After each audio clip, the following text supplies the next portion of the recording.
everyone, it's Silvia. Welcome back to my channel and welcome to another episode of the Marie Kondo Challenge. I don't know if you followed this series on my channel, but I started a couple of months ago, and if you're a member on my channel, you actually have access to these videos 1 week before everyone else. This is part of your perks, and that includes all of the tiers of my membership, so also the Fairlight members. I have started a couple of months ago because I was kind of struggling with logistics, in the sense that I only have one room dedicated to my collection, but I also have, I know that it sounds like much, but I have about 550 decks more or less. I have not actually counted all of them because I want to wait the end of this challenge when I will have gone through all of my decks, tarot decks, oracle decks, Lenormand, Keeper, all of the playing cards, etc. And we're going to do this together. And so basically the principle of this challenge is to go through all of my decks and reminding myself of these decks, because as it so happens, sometimes when you have a lot of decks, you tend to forget some of them. You tend to forget you have them. And I will go as far as to say that I have found out that in one case I've actually bought a deck twice. It happens to everyone. I am not gonna judge you if it happened to you as well, because I can't. I cannot judge anyone. I've done pretty much anything. It is a really funny thing to have a collection because it makes me happy. I'm genuinely happy when I see my decks, and I don't necessarily have to work with them to be happy about them or to have them in my collection. But I found that Marie Kondo's question, her main question is, you hold an object into your hand, and in order to be able to decide whether you want to declutter that object or not, you need to ask yourself if this object is bringing you joy. And I think that it's a fantastic question. Collections are supposed to bring us joy, and that's the reason why I'm doing this with you.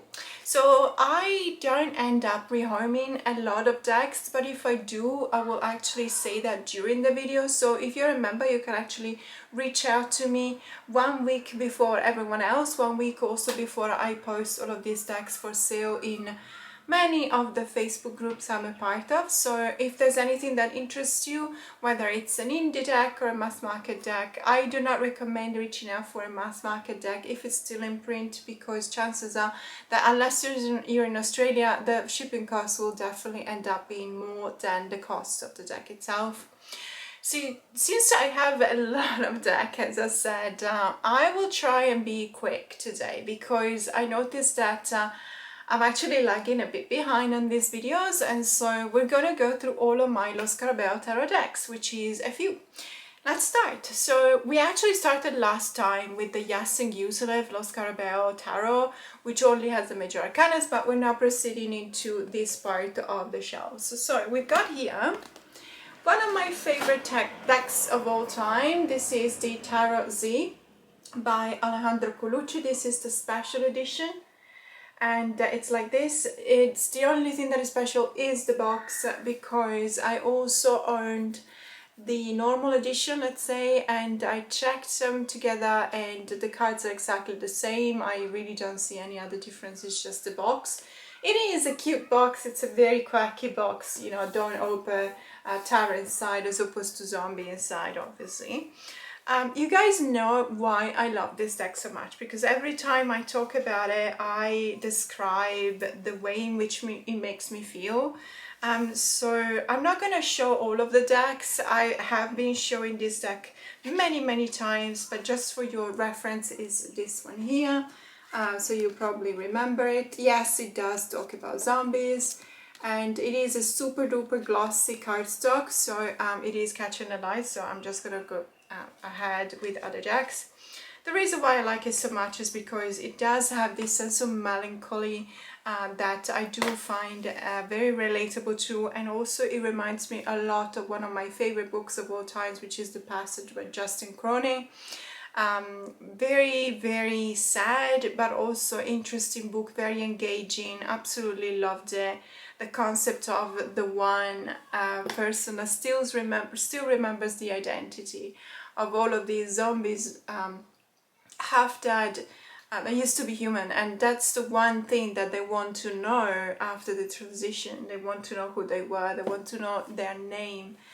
And I don't know, it just gives me the goosebump. I really love that concept. And then a very similar, same author is the Tarot V by Alejandro Colucci. Very similar. It does have different references also to movies. For example, there is a card that I believe is very similar to the Vampire Diaries. No, it's not the Vampire Diaries. Interview with a Vampire by Anne Rice, and also the movie, obviously. So there's a couple of references here that could be interesting. Then we're moving on to another of my favorite decks of all time. This is the Santa Muerte Tarot by Fabio Listrani. I also have the Spirit Box Voodoo Tarot by Fabio Listrani, but I don't know why. Because it's still on rotation. I'm still actually studying that deck, so I don't. Once I'll be done, I'll put it together with all of my Los Scarabeo decks. I really do prefer to have them all together. This is a really beautiful deck. You probably know this. I love the fact that we're looking at the Santa Muerte and the celebration of this festivity in Mexico. The cardstock is also super glossy, so as you can see, it can really catch the light. But generally speaking, I really love the presence of skeletons and skulls, which are something that I really like and appreciate. And I really like this deck. It's ironically, I do think of it as a celebration of life, even though it talks about Santa Muerte, which is Saint Death. Then we've got a deck that honestly, it was very useful for a while. This is the Tarot of Oppositions. I was giving a course to tarot readers, potential tarot readers, about how to read reversals. And this deck, even though it talks about opposition, which is just one of the many ways in which I read reversals, is actually very interested when it comes to the concept, because as you will be able to see, we got two parts to the card. So basically we got an upper part and a lower part, and this is supposed to be read as the opposite. So the meaning of the upper part is the opposite of the lower part, and so on and so forth. I don't use it anymore. It was very specific to that kind of timing which I was giving these kind of classes. And by the way, if you want to sign up for a membership, I also do classes as in live, so you can participate with me. And I'm going to give you a prompt for you to read tarot together with me and learn. And mainly it's about getting confident about reading for strangers, because it's not the same time as reading for yourself or for your friends. I can assure you of that. I'm not entirely sure about this deck, the Tarot of Oppositions, for now. It's going to stay because I'm still giving these classes to my members, and it might come useful. But if not, I would definitely think about rehoming it. When it comes to the the Murder of Crows Tarot by Corrado Roy, I will never get rid of this deck. Corrado Roy is one of my favorite Italian illustrators of graphic novels of all time. In specific, it's called Dylan Dog. I talk about Dylan Dog all the time. It is one of my most cherished decks because of that. It's very dark, it's very beautiful, but I really love it. And then, so this is probably the first deck that I'm actually considering to rehome. This is the Spiritual Tarot by, I don't have a name here. No, we do actually. Tarica Di Maggio, Lucia Mattioli, Francesca Fragolini. It is a very beautiful deck. It's there's nothing wrong with it, and I have to say also it does have really beautiful backs. So these are the backs, as you can see, very nice, very spiritual. Obviously, I would have to say though that there's a couple of cards that really don't resonate with me. In specific, these are cards, I'm not showing them now, but in the deck there are cards from the Suit of Swords that don't necessarily refer to the traditional meaning of the RWS, and so I did go to the guidebook and I understood what they mean with that. But generally speaking, I would prefer to have a deck that is 100% following the RWS or 100% different from the RWS. So if you want to have your own system, it's absolutely fine, but don't do it with one or two cards, you know, because to me it doesn't really make sense. So I feel like I'm actually ready to let this one go. And the same goes for the yoga tarot. So this yoga tarot is by Massimiliano Filadoro and Adriana Farina, and this is a deck that has been out of print for a number of years. It used to fetch a lot of money for the out of print copy. They reprinted it. It's very beautiful, very nice. I just never use it. I bought it at a time in which I was going to yoga 4 times a week. And as always, when I like something, I tend to become obsessed. And I was obsessed until I got injured, and then what happened was also we changed the yoga instructor, and we just don't really bond. And I stopped going. I still do yoga, but not 4 times a week from home.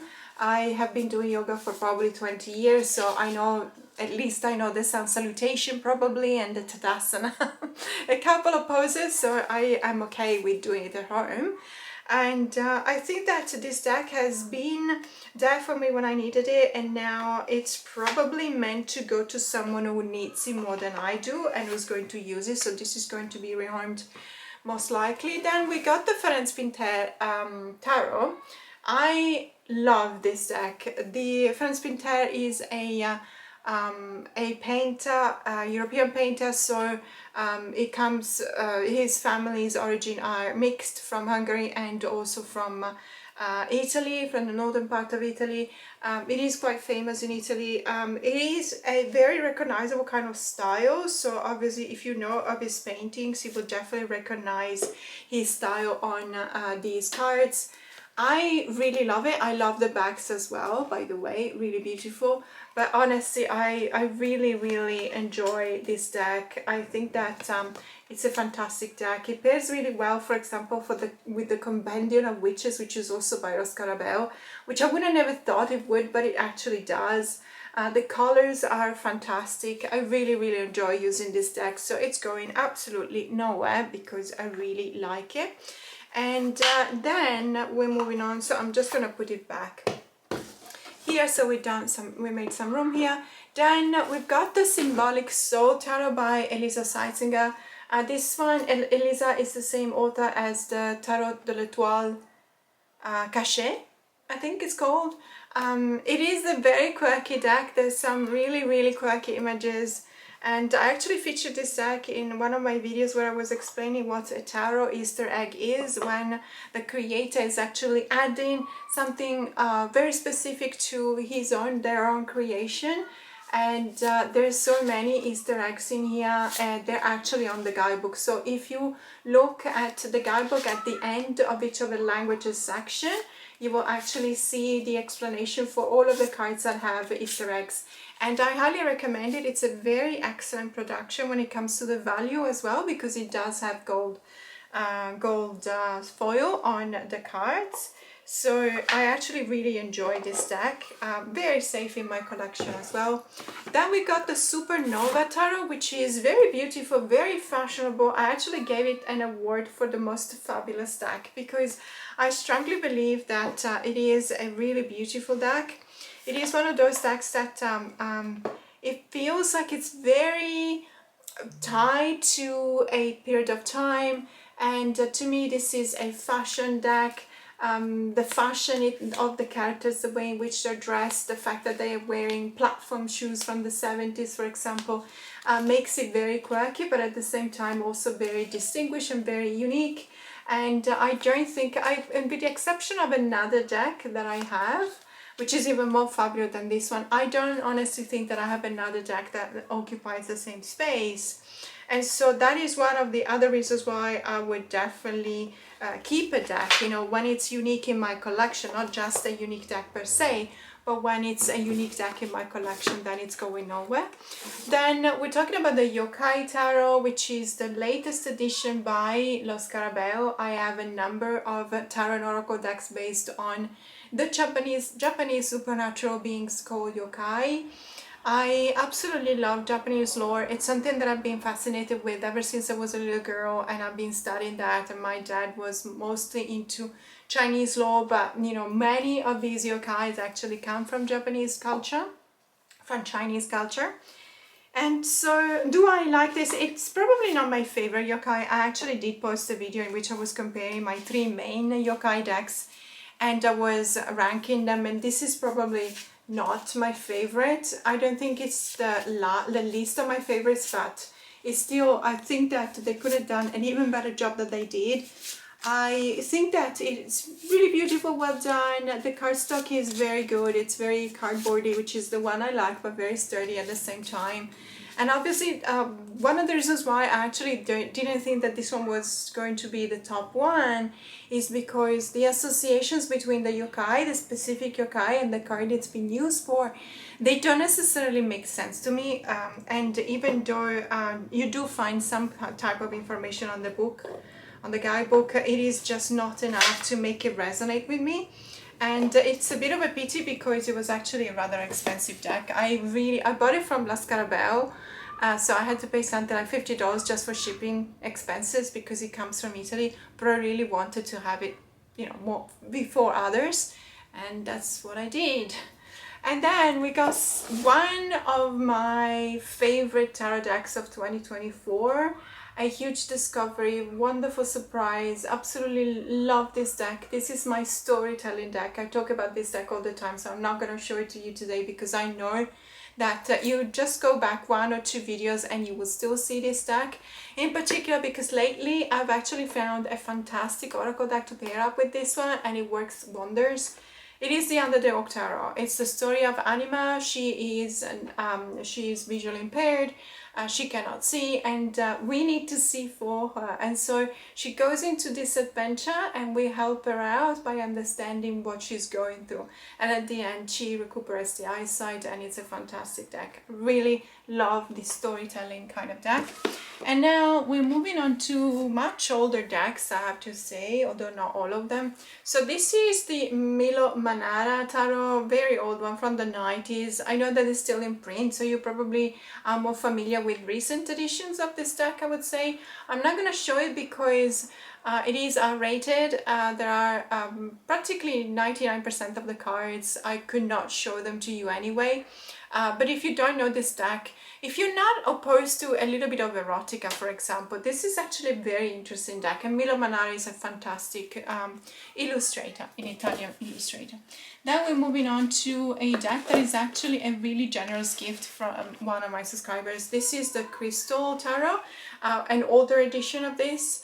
And I'm quickly trying to find the year of publication, but it's probably in the leaflet inside. This is, I know it's probably here, sorry about that, 95. So I really cherish this deck. It is really beautiful. There is again a more recent publication, so you'll probably be unfamiliar with that, but I really like it. And then we're moving on to this Dylan Dog Tarot. This is a recent publication, recent as 2017, I believe. And this, and look at the backs, absolutely love the backs. This is the full tarot deck. Originally, 1991, Lo Scarabeo came out with the majors only of this deck. And then when they considered republishing, they actually produced the other cards as well. And so you'll be able to see all of the episodes and the characters that accompany Dylan Dog in his investigation of the supernatural. So this is basically very similar to the concept in Supernatural, the TV show, so with Dean and Sam Winchester. If you like that one, you will probably like this deck as well. Unfortunately, the graphic novels that were coming out every month, they still are, started releasing them in 1987, I believe, and they're still going on. Every time I go to Italy, I go to a very specific bookstore that actually stores them for me, the older editions, so I'm very grateful for that. It's in Venice Airport, and lady knows me by now. Every time she sees me, she's like, oh, you're back, okay, I have a few issues for you. So I'm very grateful for that. This is one of my favorite decks because of the theme. However, it used to be just a majors only, so let me just pop ahead and go to this one. So this is the original versions from the 90s, 91 I believe, or 93 possibly. Majors only, as I said, the cards and the majors are the same. but this one is very unique in the sense that the cards at the bottom have a little bit of a message, as you can see here. For example, there you go, this is the full card. Why are you not focusing? Can you please focus? There you go, thank you. So as you can see at the bottom, there's a bit of a message. So, and these are the backs, which are quite different. Other than that, they are extremely interesting. But this is a collectible item for me. I would never even consider rehoming this, even if I don't use it, because honestly, what's the point? I mean, I bought this deck because of the collection that I've got, and it is going to stay with me forever, and it's not going anywhere. Then we've got the Tarocchi Egiziani, also from the probably 90s, although let me just see if I can find the year of publication here. No, in any case, it's not the most recent edition, even though I don't think that there'll be a lot of changes. I don't particularly love this deck. It's very boring. It's just you know, on papyrus paper, and you got some Egyptian looking themes and characters and everything.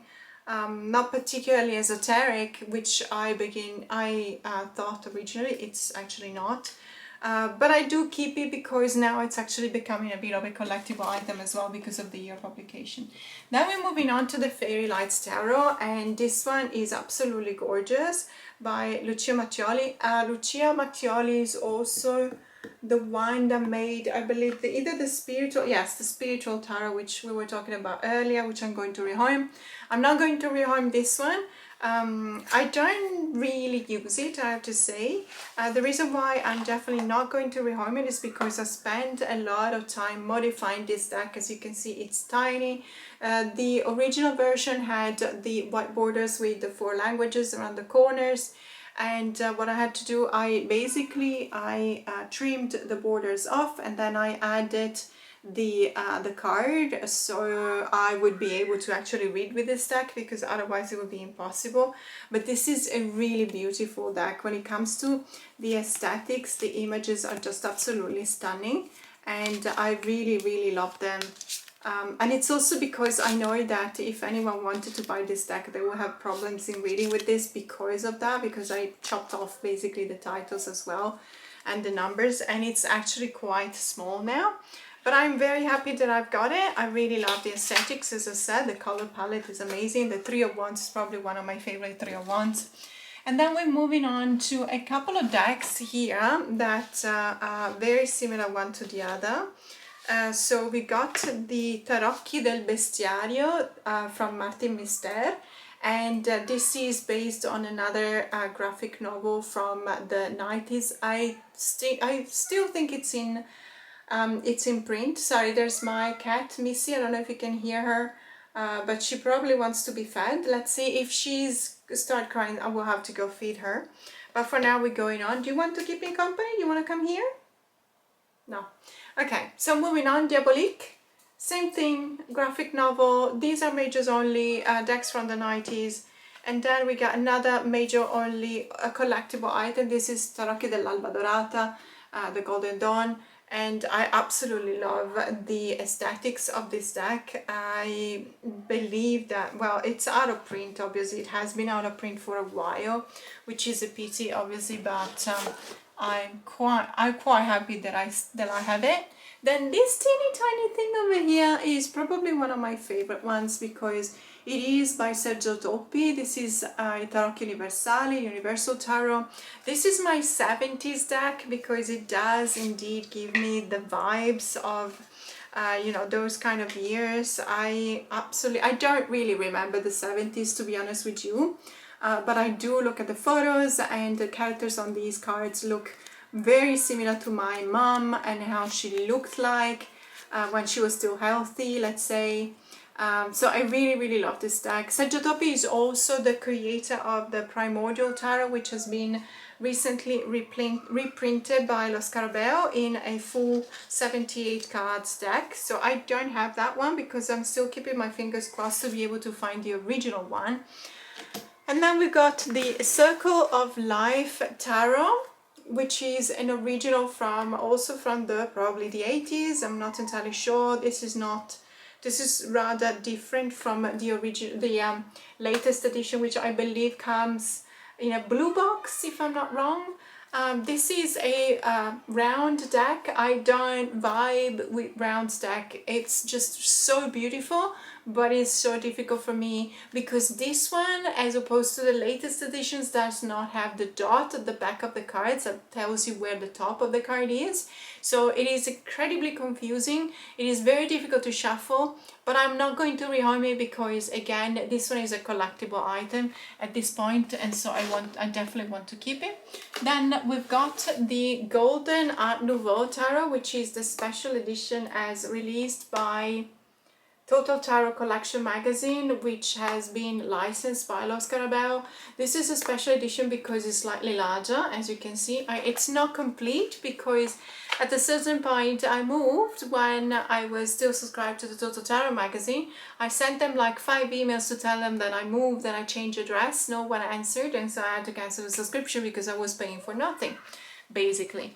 And I was not happy about that. Now we're moving on to this shelf, and these are all of the decks that I've actually kept from the Total Tarot collection magazine. This is the Fairy Tarot, which is rather interesting. I have not had time, to be honest with you. It's not like I received it recently, but it doesn't make me as curious as I should be for me to actually want to have a look at this deck. One day I will, so I'm not rehoming it. But I'm not necessarily putting in my deck rotation because I don't even know whether I would be interested or not. This is the Radiant Wise Tarot, and it's got the same features as the Dirty Pam.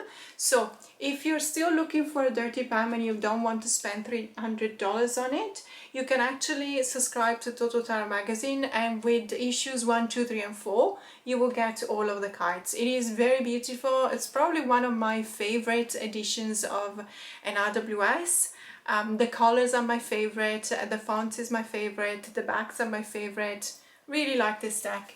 I used it a lot of times, and it's probably one of the decks that I like to use also to give out readings, whether it's for my members, myself, or clients. Now we got the Before Tarot and the Vice Versa Tarot, and these are actually really interesting concepts. So the Before Tarot shows you what was going to happen, let's say what was happening in a card moments before it was depicted in what was going to be the traditional RWS. And the Vice Versa is showing you two sides of the same story. So the front of the card will show you the RWS, and the back of the card will show you what's happening on the back. So you can see here from the cover, from the tag box, this is the front of the card, and this is the back of the card. And I know it doesn't look like much. For many cards, it's just the back is like that, so it just shows you a throne, for example, the back of a throne. But when I read with these two combined, I actually gather a much broader perspective on what the cards mean, and I really love these two together. I always use these two together because they are very, very interesting. Then we've got the Dark Angels Tarot. Really beautiful, very dark. The story behind this is that the world has collapsed, but these angels had to stay behind in order to, well, basically govern the world when humanity has disappeared or mostly disappeared. So it is a very dark concept, but it is a very interesting one. And as you probably know, I do have a soft spot for these kind of decks. So this is a very beautiful deck, very dark, very gothic kind of deck. And then we got the Circe Circe Tarot, which is this one here, which is an acquisition from probably a year ago or thereabouts. It is based on Circe, the myth of Circe. I really love this deck, and this one I am going to show you to you because it is one of the latest decks by Los Carabao, where they've actually removed the borders with all of the 4 languages on the corners, and it is borderless. So it is very interesting. Also, the cardstock is slightly different. They have changed the thickness and the smoothness of the front of these cards. and so it actually does provide you with a very interesting tactile experience, and I highly recommend it because it's a very beautiful deck. When it comes to the meanings of the cards, to be honest with you, you would probably still have to go back and forth between the card and the book, because it doesn't, let's say 90% of it follows the traditional RWS, but this is obviously related to the myth and the legend of Circe, and so some of the cards, unless you know the legend of Circe very well, you will not be able to immediately understand what the meaning of the cards or the association between the card and the images are. Then we got the Tarot of the Sweet Twilight. I bought it in Italy and therefore the title is in Italian. Really beautiful deck. I call this deck one of my two versions of a Tim Burton's kind of deck, but this one is also my Charlie in the Chocolate Factory kind of deck, because it does have those kind of vibes. And let me tell you, look at the backs.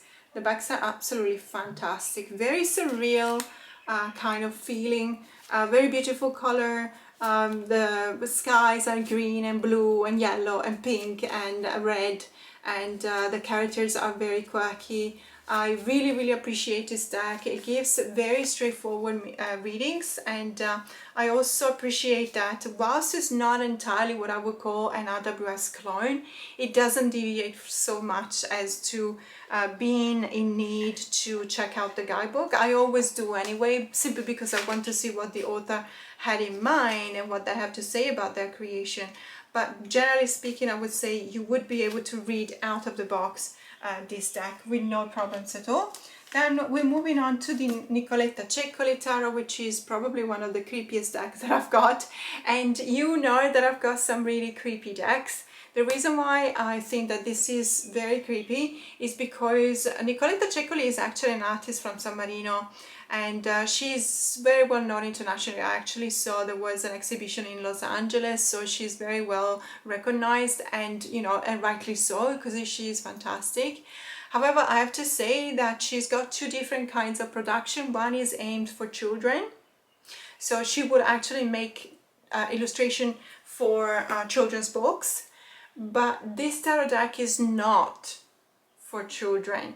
There's some really disturbing images here, particularly related to femininity and the way in which it is being damaged by the presence in a lot of cards. And I'm not going to explain anything else about this deck. If you're not familiar with it, you can watch a walkthrough. There's tons. I have not modified this deck, even though I really wanted to, because the usual white borders, you know me. But I actually don't mind it. I think it's okay. I think it provides like a very nice frames to the cards, so I'm quite happy to keep them. And I know, I don't have it, but I think that there is a mini edition of this deck where it's borderless. Do you guys have it? If you guys have the mini of the Nicoletta Ceccoli, can you please let me know if it's borderless, because I might actually consider buying that one. 2025 is going to be my mini years. It's going to be the year in which I'm going to replace all of the mass market deck that I have full size with any kind of mini that I can get my hands on, because it is so much better. I mean, logistically speaking, it's really excellent. Now we're moving on to the Manga Tarot, which is this one here. This deck is from a while ago, a few decades ago. However, it has been reprinted throughout the years. I really like it because many of these stories, manga stories, actually are reflected in the story of some yokai, so there is a parallel there. Really nice deck. Another deck which is very similar to the Dark Angels for the vibes, but it's totally different when it comes to the thematics, is the Dark Fairy Tale Tarot, which is this one here. And as you imagine from the title, it does deal with darker fairy tales. So if you are expecting a fairy tale tarot, it's more similar to the Ghost and Spirit by Lisa Hunt rather than the Fairy Tale Tarot by Lisa Hunt. The colors are very intense, and I have to say I really like them. I use this deck when it's the dark time of the year, particularly not just in Spooktober month. Spooktober is October, and I call it Spooktober because I like the spooks.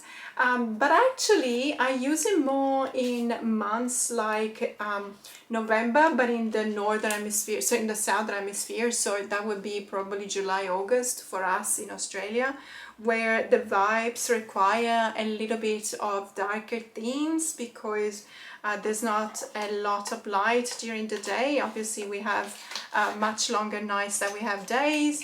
And I feel like this is a fantastic deck for that. Then we're moving on to the Little Prince Tarot, which is a fantastic deck. I use it a number of times for readings for my members. This is a very balanced deck, so whenever someone asks for a not overly feminine energy, this doesn't have a feminine energy, but it doesn't have a particularly masculine energy either. What I would say is that it's a very balanced deck. It is based on the story of The Little Prince by Antoine de Saint-Exupéry. I absolutely love it. I love the story. I love the deck. I love the vibes. Gorgeous deck. Really gorgeous deck. Then we're moving on to Edmond Dulac Tarot, which is probably I have two decks that I compare to each other, and one is the John Bauer and one is the Edmond Dulac.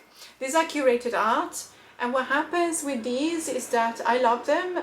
Artistically speaking, they're really gorgeous and stunning. But when it comes to the meanings and the association of the cards, that's actually a bit difficult for me, especially when it comes to the John Bauer Tarot, which I actually trimmed. But I thought I had another version that was not trimmed. I cannot find it, so be it, it doesn't matter. Because I had to write down, as you can see, I trimmed up the border, which I generally did when I had time in the past, not that I have time anymore. It looks absolutely amazing because this way it looks like you're literally looking at paintings, and let's face it, these are really gorgeous ones. But what happens is that the images do not always correspond with the meaning of the cards and the way you're supposed to read them, and so I had to write down the titles on the cards to make it readable for me. I did not trim the Edmond Dulac, but I do believe that we may have the same problem, that there's not a lot of space for trimming. I was actually going to show you very quickly. If you trim, you have to trim all of the borders off to get a decent or semi-decent result, and at this point I really don't want to do that, and I will keep it as it is, because as you can see, you could trim this off and this off, and then you have only the images, but it would not be as straightforward as it looks to be reading with them. As you can see from other cards, it is not entirely easy to read them. I don't particularly mind these borders because I believe that they're very beautiful and they actually contribute to the spirit of the card, to the aesthetic of the card. So I'm actually kind of happy to keep them. But that was not the case for the John Bauer, so that's why I ended up trimming one and keeping the other as it is. Really loving all of these decks that represent a little bit of fairy tale side to the story. That's what they bring as vibes and energies to the tarot. That's what I believe. And then we're moving on to another older deck. This is the Tarot of Klimt in its original bag, and it is a very old deck, to the point that I actually destroyed the box, but I didn't mind because I still have the bag, so I'm using the bag. These are the bags. I really love them, so I actually really do appreciate Klimt. It is probably one of my favorite painters. There's a couple of paintings by Klimt that absolutely take my breath away, to the point that I actually bought an original version of a swatch with the painting Hope 2. Which is one of the most famous paintings by Gustav Klimt. I actually also went to New York to the Neue Galerie, where I could see some of his paintings. And as you can see, the deck has a lot of gold foil, which is always very nice. I do not use this deck because I don't want to ruin it, because there are recent editions, but I'm not entirely sure that they have the same kind of, let's say, if they're also with the gold foil, etc. And we're almost at the end because I only have a couple of decks left So from Lo Scarabeo, Tarot of the Magical Forest. Again, I trimmed the borders on this one as well. There was a period of time in which I was almost trimming all of the decks that I was acquiring with a board that had a border, because I just absolutely could not put up with the white borders, especially when it was a Lo Scarabeo deck. Really beautiful color of the backs as well. When it was a Lo Scarabeo deck and you had those really obtrusive white borders and then all of the writings in the four corners in 4 different languages, I really didn't think that it was very helpful. And to be honest with you, because I am a person that started the adventure with tarot, not speaking English. I'm a native Italian speaker, so obviously I learned to read tarot when I was still not speaking English, even though I would, okay, let me rephrase that. I was already speaking English, but I wouldn't have been able to read tarot in English back then. And so I learned the system in Italian, and I never really found interesting or helpful the 4 languages on the borders of the tarot when it comes to Lo Scarabeo deck. So I guess that they received this kind of feedback from a lot of people telling that to just drop it because it wasn't really used. I have no idea. And then we got the Tarot of the Pagan Cats, which is a tarot deck that I'm using a lot recently because, as I've said a number of times, my 15-year-old cat, she's very critical conditions. She's been hospitalized for 3 days now. She's at home with us. She's in palliative care now. Unfortunately, the treatments made her liver reach levels of toxicity that are very, what should I say? I mean, I don't want to put her in a condition in which I'm trying to solve one problem, and by trying to solve that problem, I have to give her a medication that is toxic to her on a different front. So we discussed that with 4 different vets. There's nothing we can do, but she still loves to be with us. She still loves to eat. So we feed her as much as we can to keep her weight up. So we feed her 10 to 12 times a day, obviously smaller portions, but that's recommended by the vet. So we're not doing anything out of a whim. It's all recommended by the vets. And we give her as much cuddles as she wants. She sleeps with us. She's always with us. I have not left home in 6 weeks, which is kind of a difficult thing for me to do. The only time in which I go out is when I can go out for a couple of hours on a Sunday when my husband is staying home and he's taking care of Missy. So basically we're taking turns. And I know that it's something that not a lot of people will have the possibility to do. This is a choice that I have discussed with myself and with my husband and with the vets. And because she's not in pain, it's a very particular, very special case. She's not in pain, as I said. So she's not even in discomfort. We have been assured that by 4 different vets, and so she's still eating, she's still with us, she still wants to be with us, she still wants to be with us, which means that she's not ready to say goodbye. And if she's not ready to say goodbye, I'm not going to impose that on her. Having said that, we have the possibility logistically to be with her 24/7 because I work from home. Had I not been working from home, that would have been a completely different story, and I think that she would have felt it as well. I need to specify this because I know that many of us are going through something similar. I know that many of us have lost a beloved fur baby in 2024, or they're going through something similar right now. You wouldn't believe the amount of people that I got in touch with that told me that what they're going through.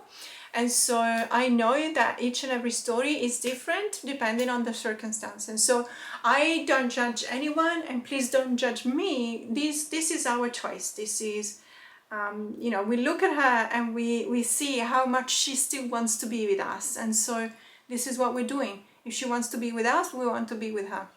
That was it for today because we went through all of my Lo Scarabeo decks. That was quicker than I expected, but then again, it's always nice to be here with you. And we're gonna go on, and I promise that I will finish this one day, maybe in October, November, when I will have another 50 or 60 decks that were not in the videos because I would have acquired them by then. So we'll have to start this over again, probably not, but in any case, that was it. And again, if you're a member, you're seeing this video first. If there's any deck, I'm only going to reharm 2 decks in this video. Sorry about that, but it's just that Los Carabao decks, they're here for a reason. And so these 2 will leave my collection. So if you are interested in either one of these 2, just send me an email. For now, have a great day.